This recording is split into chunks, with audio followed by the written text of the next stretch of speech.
cooler day down by the river today. Roald Dahl, the writer, wrote a series of plays called Tales of the Unexpected. And in his plays, well, not surprisingly, unexpected things happened. But what you really began to understand as these plays worked out one by one, and some of them quite dark stories, what we worked out was that we are not measured by our experiences, but by our responses to them.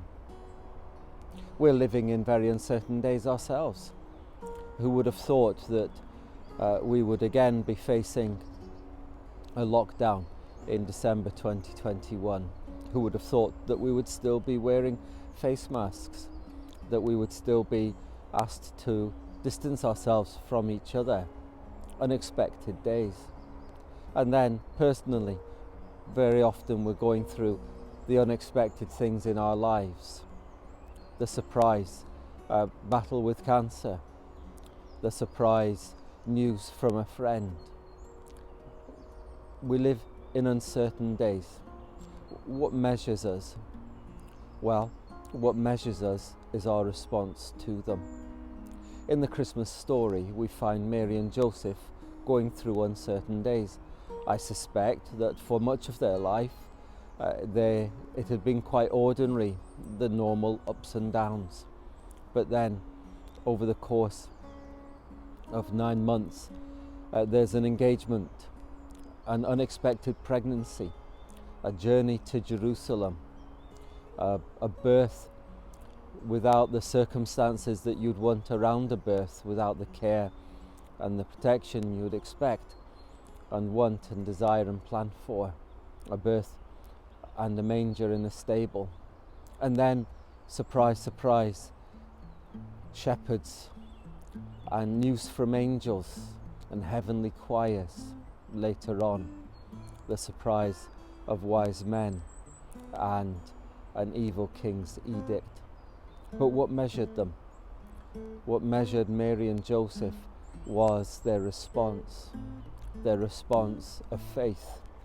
We read in Luke's Gospel, as the shepherds appeared, well, the shepherds went away amazed. But Mary treasured all these things and pondered them in her heart.